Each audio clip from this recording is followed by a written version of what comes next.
The snow came down without mercy that evening, sideways, mean. The kind that finds every gap in a man's coat and settles there like a grudge. Holt Calloway heard the sound before he saw anything. A thin, high keening, barely louder than the wind, rising and falling between the gusts like something the storm itself was trying to swallow. He pulled his horse to a stop, one hand going instinctively to the rifle across his saddle, his eyes narrowing against the white. Then he saw her, a small dark shape crumpled against the base of the trading post steps. Her arms wrapped around herself, her mouth open in that terrible, silent kind of crying that children only fall into when they have already cried so long they have nothing left. She couldn't have been older than 6. She was wearing a flour sack for a coat. Holt did not move for a long moment. His horse, a gray roan named Cannon, shifted beneath him and snorted a pale cloud into the cold. The girl did not look up. She was too far gone into her own suffering to notice him. Too deep inside whatever awful place hunger and cold and fear drive a child when the world stops making sense. A tin cup sat beside her on the step, dusted over with snow, a single penny frozen at the bottom of it.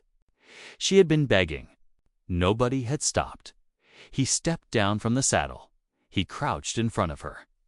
And she flinched back so hard she knocked her head against the post behind her. Her eyes flying open, eyes so dark they were nearly black, wide and wild with a terror that went beyond the cold, beyond hunger.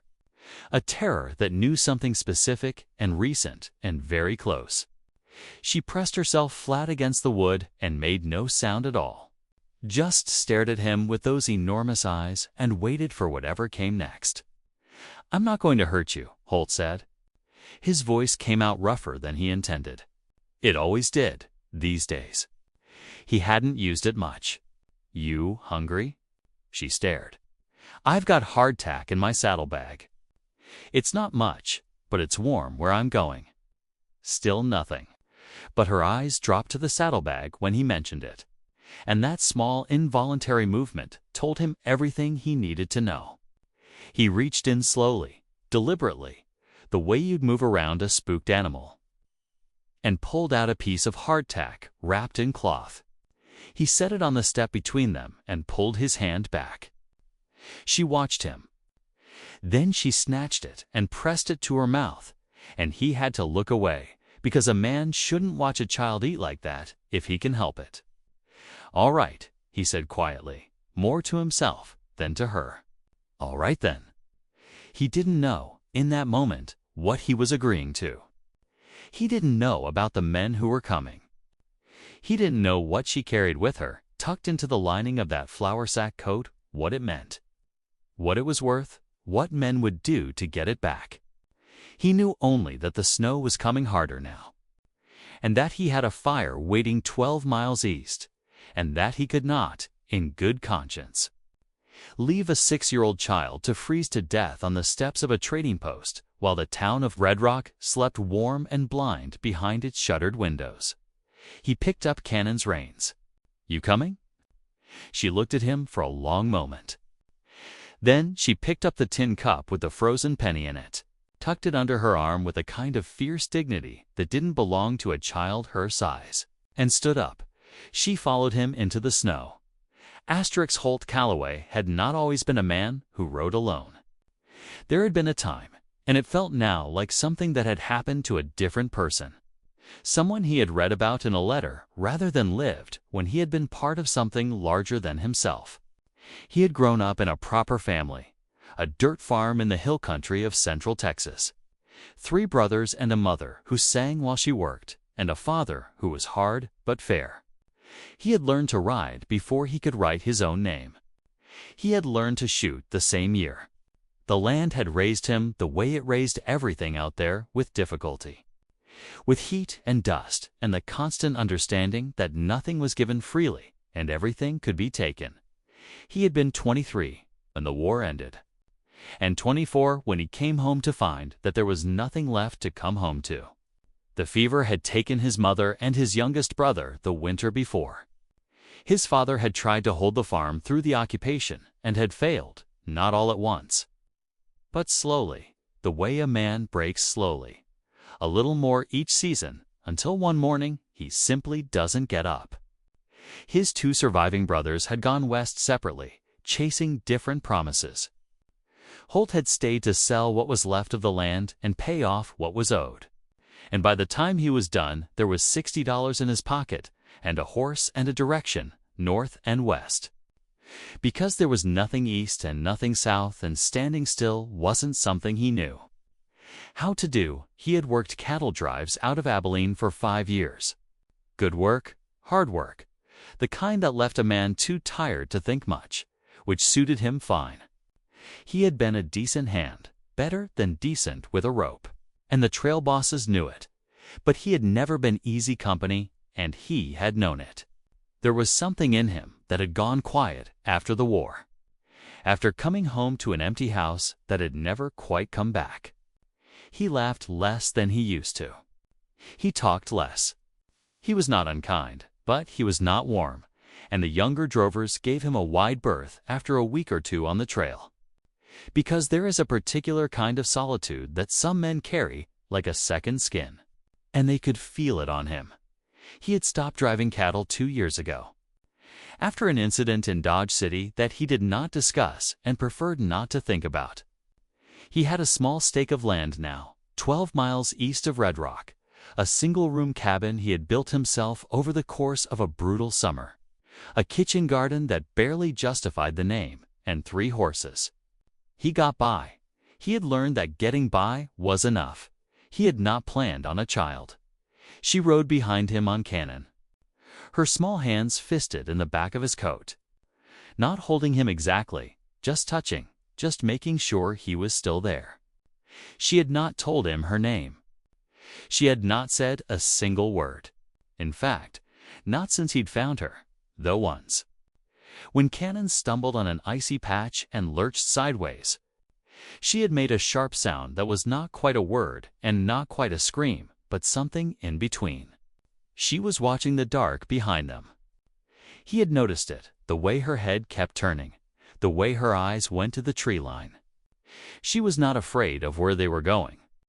She was afraid of what might be following. He did not ask, not yet. There would be time for asking when they were inside and warm. Asterisk. Her name was Wren. He found this out an hour after he'd gotten the fire going and her boots off. Her feet were so cold. He'd had to rub them between his hands for 10 minutes before she'd stopped shaking, and she had eaten half his provisions and drunk 2 cups of 2 props of weak coffee with so much sugar in it the spoon nearly stood up on its own. She said it the way children say things they have been told to say carefully, like a word they've been practicing. Wren. My name is Wren. And then she looked at him, waiting to see what he would do with it. That's a fine name, he said. My mama gave it to me. She'd pick it herself. She said I was small and quick, and I sang in the mornings. A pause. I don't sing anymore. T didn't ask why. He said, You're safe here tonight, Wren. She looked at him steadily. Are you sure?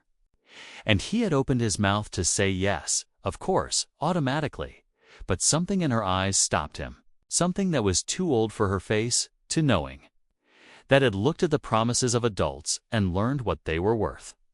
He said, instead, I'll do everything I can. She seemed to find that more convincing. She nodded once and curled up on his extra blanket beside the fire, and was asleep in under 2 minutes. He sat up, watching the door.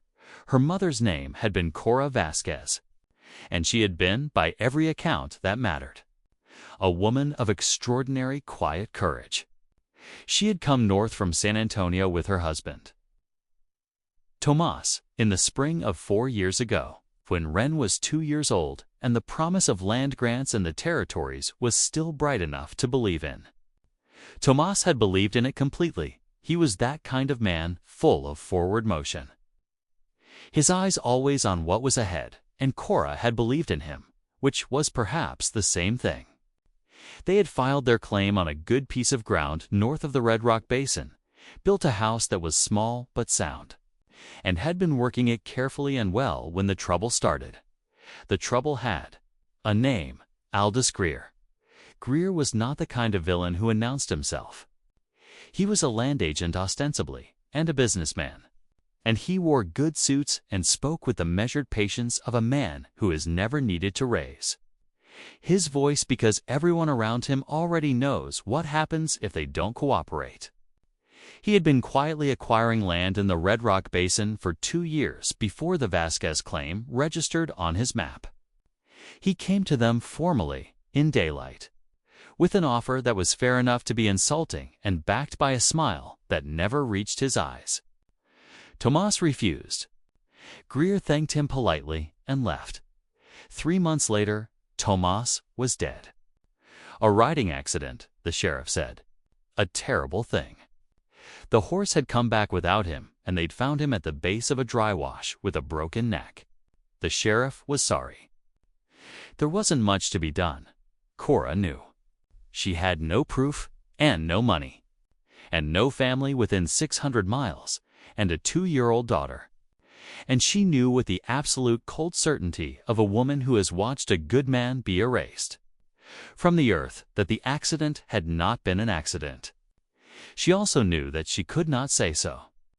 She held the grief down inside herself like something she was pressing flat with both hands, and she held the land. And she filed a counterclaim on the title when Greer's lawyers came after it 3 months later. And she found a lawyer in Amarillo who was willing to look at what she'd gathered papers. Dates witnesses for a reduced fee because he was the kind of lawyer who still had some idealism left in him. God bless him. The papers that lawyer had given her back, copies of land records, affidavits, a letter in Greer's own hand that came as close to self-incrimination as a careful man ever gets. Those papers were what Wren carried in the lining of her coat. Cora had sewn them in herself 2 nights ago, in the dark, while Wren slept. Because 2 nights ago, the man Greer had sent to frighten Cora into leaving had come to the house and done something worse than frighten her. And Cora had understood finally that she was out of time. She had sent Wren away in the dark, with a neighbor's daughter who was supposed to take her to the aunt in Pueblo. The neighbor's daughter had taken sick 10 miles out and turned back. Wren had kept walking. Wren was 6 years old, and she had kept walking because her mother had told her to go. And she was going to go. Colt did not know any of this yet. He knew only that the child slept like someone who had not slept in days, with her small hands fisted under her chin and her brow furrowed even in sleep, working something out. He stoked the fire and watched the door and listened to the wind and thought about nothing in particular, which was a skill he'd developed over years of necessity, just before dawn. The dog he didn't have barked in his mind, that particular alertness that comes to men who have spent years on the frontier. The wordless knowledge of something wrong. He was at the window before he was fully awake, and he saw them. 2 riders, moving slow through the gray pre-dawn light, coming up the track toward the cabin. They were moving carefully. They were not moving the way men move when they're lost or cold or looking for help. They were moving the way men move when they don't want to be heard. He woke Wren with one hand on her shoulder, gently but quickly. She came awake fast, too fast, the way children do when they've learned that sleep is a luxury with a cost. Her eyes found his face, and he saw the recognition in them, the terrible recognition of something confirmed. "Who are they?" he said quietly. She pressed her lips together. "Greer's men," she whispered. "Who is Greer?" "He killed my papa." She said it the way she'd said her name, practiced, careful. Like a fact she had decided she was going to be able to say without falling apart. "He wants what Mama sewed in my coat." Holt looked at her for a long moment. Then he looked at the door. Then he looked back at her. "How many men does he have?" "More than 2, she said. "He always sends to first, to check." Colt Calloway had been for 2 years. A man who kept his head down and his dealings small, and asked nothing of the world except to be left alone. He had made a deliberate and considered choice to step back from trouble, to let the world's injustices be someone else's problem. Because he had learned the hard way that getting involved in other people's trouble was the fastest way to end up carrying their grief as well as your own. He had been disciplined about it. He had walked away from things that would have bothered a younger version of himself. He had told himself this was wisdom. He had mostly believed it. He looked at the child sitting on his blanket in the firelight, holding herself very still, watching him decide who he was. "There's a loose board in the back wall," he said. "Behind the wood box. You can squeeze through. There's a creek 20 yards east. Follow it north. Stay in the tree line. Don't stop moving." "Can you do that?" "Where are you going?" "I'm going to answer the door." "They'll hurt you." "They'll try." He handed her his second canteen and his hunting knife in its sheath, and she took both without argument, which told him something about what her life had looked like lately. "Don't stop, Wren. Whatever you hear, don't stop." She looked at him. "Why are you doing this?" It was the right question. It was the question he had been asking himself for the last 5 minutes. And he didn't have a clean answer for it. Not one that would satisfy a philosopher, anyway. He had a feeling, the kind that lives below words, the kind that comes from some place older and more stubborn than reason. He said, "Because you asked for food in the snow and nobody stopped." Somebody ought to have stopped. She held his gaze for one more moment. Then she moved fast and quiet, exactly like the bird she was named for, and slipped behind the wood box, and was gone. He straightened up, checked his revolver, and went to open the door. The 2 men on his porch were the kind of men that Holt had seen before, in different places and different configurations, but always essentially the same, large, certain of themselves, wearing their violence the way some men wear good boots, with the easy comfort of something broken in and habitual. The one in front had a scar through his upper lip that pulled it into a permanent sneer. The one behind him had eyes that moved constantly, cataloging the eyes of a man who was always looking for the exits. "Morning," Holt said. "Morning," said the one with the scar. "We're looking for a little girl. Traveling alone. Come through here last night, maybe. A little girl." That's right. Small, dark hair. Been separated from her family, and they're real worried. The smile was practiced and completely empty. Holt leaned against the doorframe. "Haven't seen anybody come through here in 3 days. Storm kept most folks off the road." The man's eyes went past him into the cabin. Holt did not move. He kept his body loose and his hands visible and his face neutral. The face of a man who has nothing to hide and nothing to prove. And he thought about how long Wren had been moving and whether she'd reached the creek yet. "Mind if we come in? Warm up a minute." "I mind," Holt said pleasantly. A silence. The man with the moving eyes had drifted left, just slightly positioning. Holt tracked it without looking directly at him. "Now, that's not very neighborly," the scarred man said. "No," Holt agreed. "It isn't?" What happened next happened fast, the way violence always does after the long, slow build of its approach. One moment the conversation was still happening, and the next, it had stopped being a conversation. The man with the moving eyes went for his gun, and Holt was already moving, inside his reach before the draw was halfway done. His left hand on the man's gun wrist and his right elbow coming up hard. He felt the impact travel all the way to his shoulder. The gun went sideways into the snow. The scarred man was coming through the doorway, and Holt let him come. Stepped aside, used his momentum against him. And the man hit the cabin wall so hard the whole structure shook and a cup fell off the shelf inside. It was not a long fight. It was efficient and ugly, and when it was done, Holt was breathing hard and his left hand was bleeding from a cut. He hadn't noticed getting, and both men were on the ground. Disarmed, one of them with the particular stillness of someone who has lost the argument conclusively. The other one was sitting up, holding his wrist, looking at Holt with an expression that had changed substantially from a few minutes ago. "There's more coming," the man said. He didn't say it as a threat. He said it as information, almost involuntarily, the way a man speaks when the pretending is done. "Greer's bringing 6 men down from Amarillo. They'll be here by noon." "Greer can bring whoever he likes," Holt said. He was already moving back into the cabin, pulling his rifle down from the wall. "I'll be gone." He rode north along the creek, following the tracks in the snow, small boot prints. Steady, not running but not wandering either. Deliberate, purposeful, and found her a mile out, where the creek bent around a stand of cottonwoods. Standing knee-deep in a snowdrift she'd walked straight into in the gray light and was methodically extracting herself from when he came around the bend on Cannon, she looked up at him. There was snow in her hair, and her expression was fierce and exhausted and entirely undeterred. "I told you to keep moving," he said. "I am moving," she said. "I'm just moving slow right now."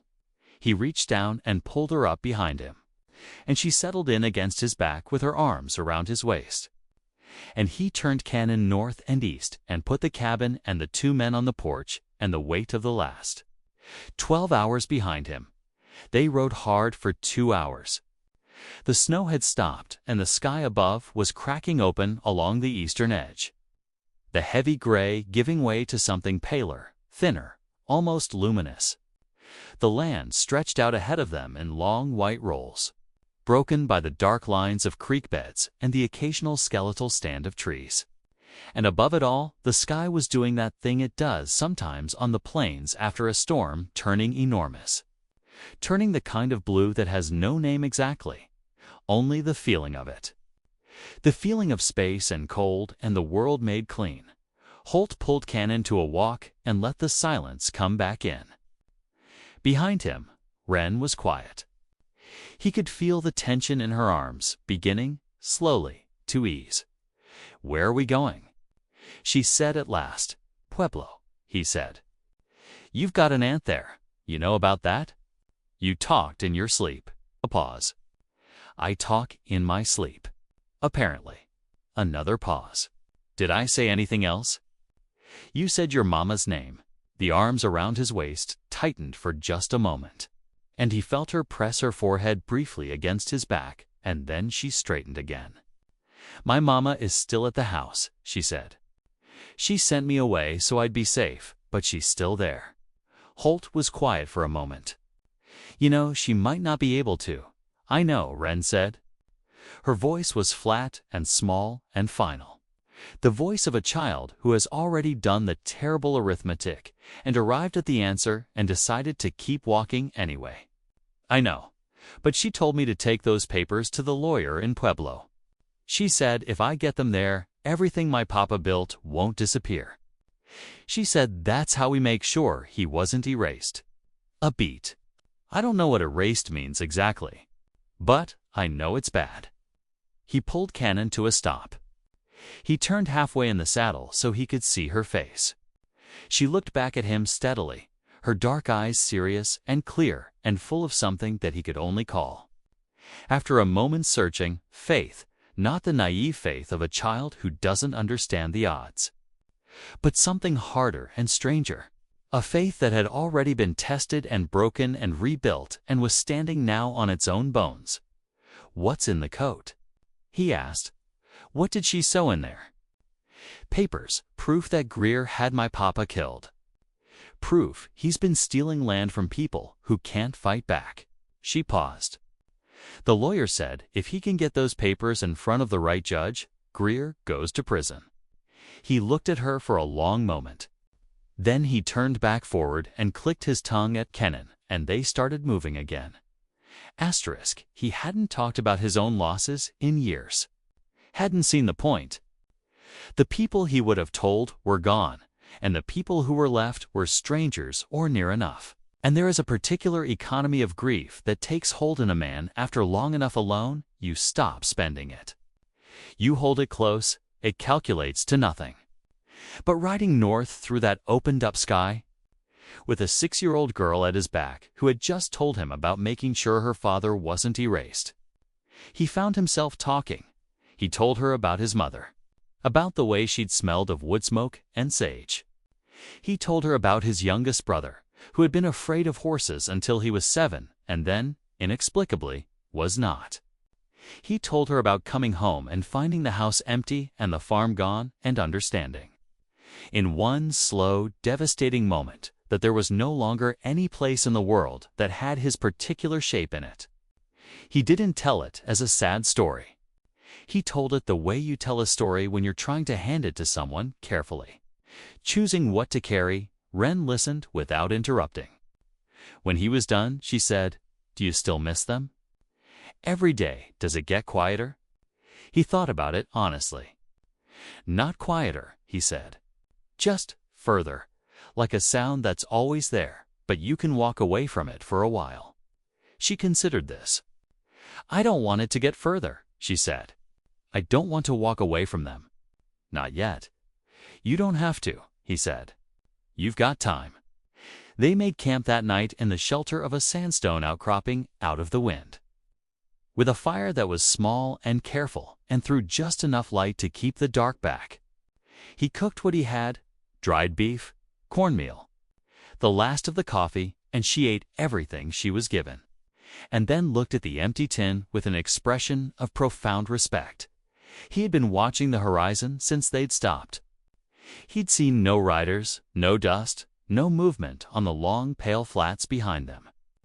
But he was not fool enough to believe that meant they were safe. "Wren," he said, "the paper's in your coat.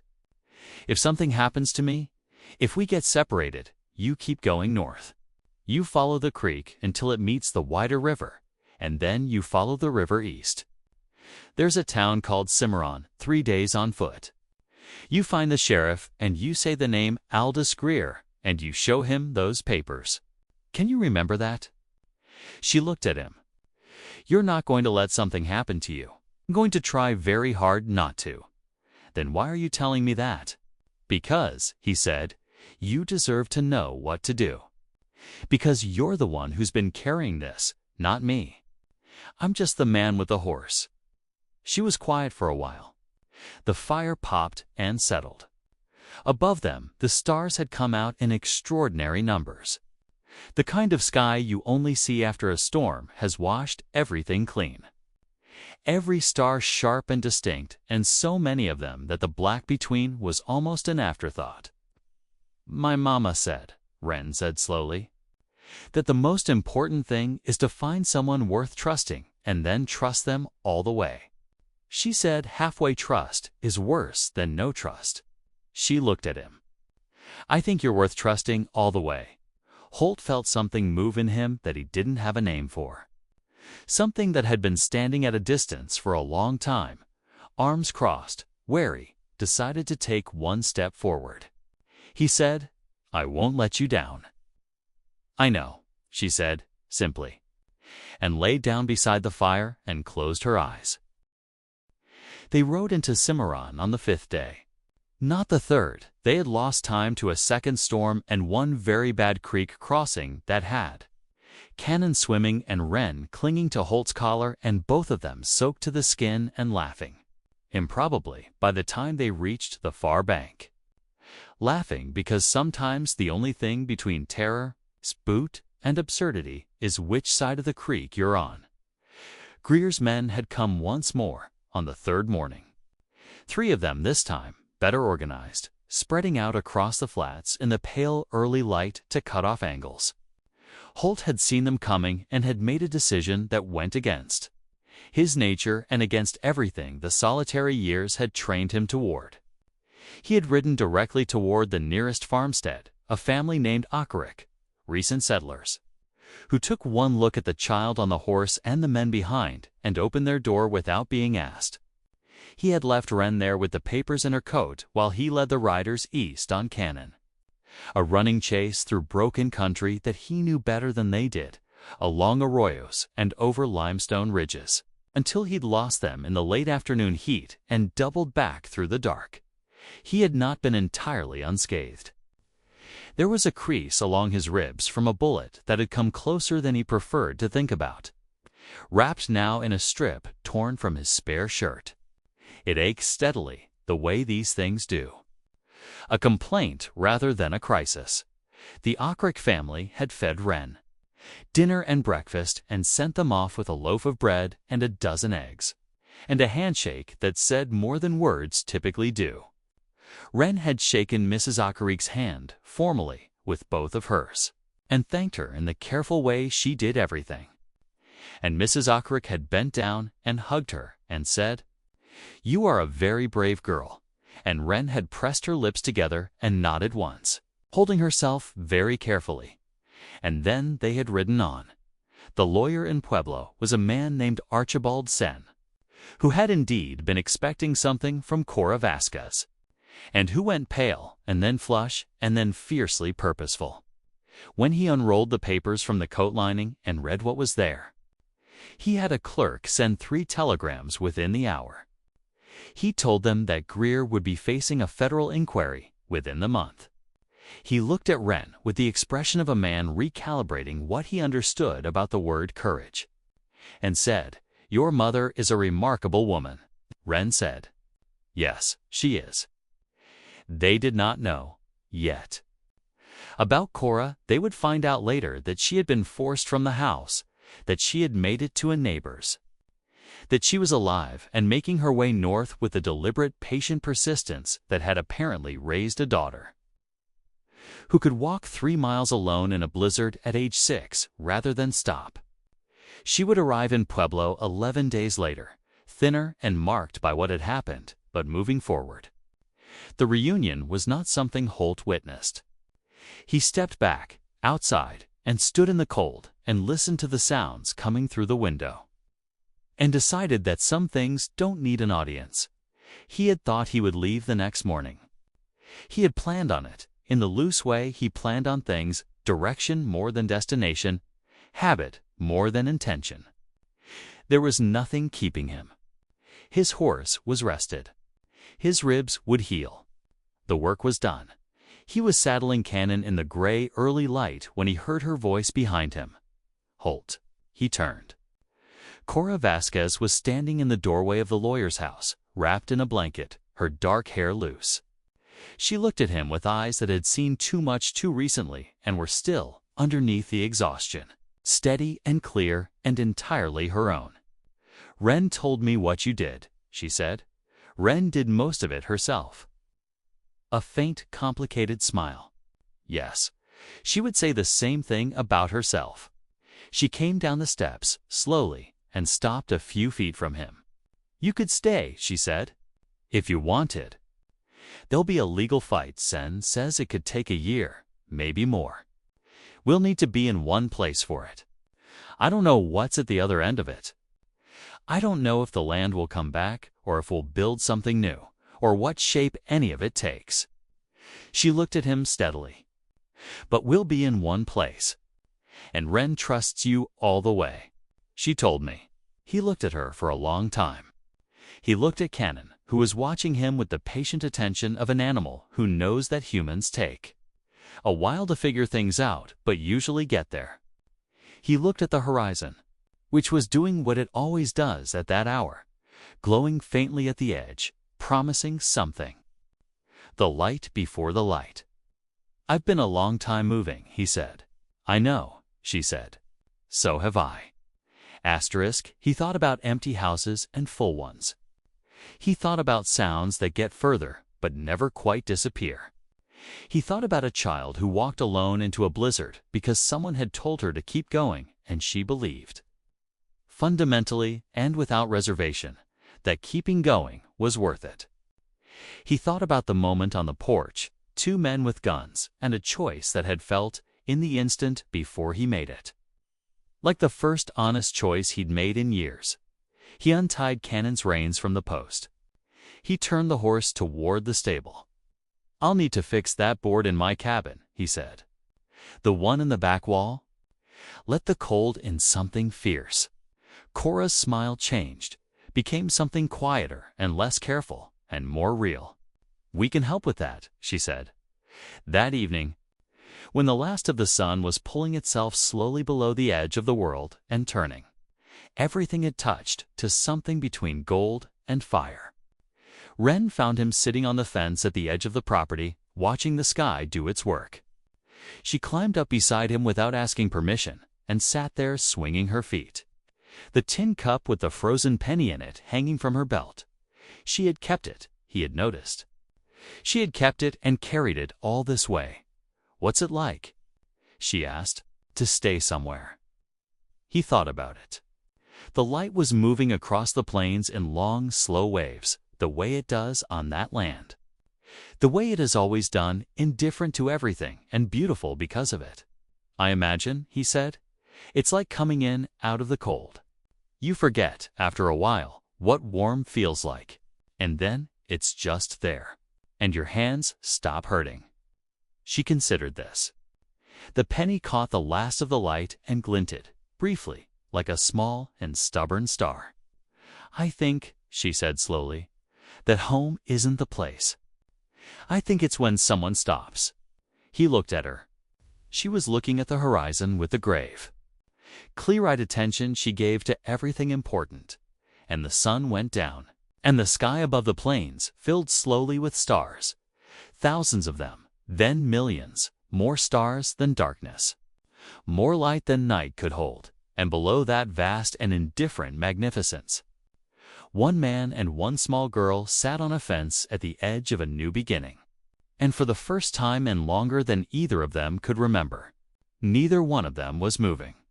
Some people spend their whole lives searching for the place where they belong, and some people find it not in a place at all. But in the moment they finally stop running, and someone, at last, stops with them.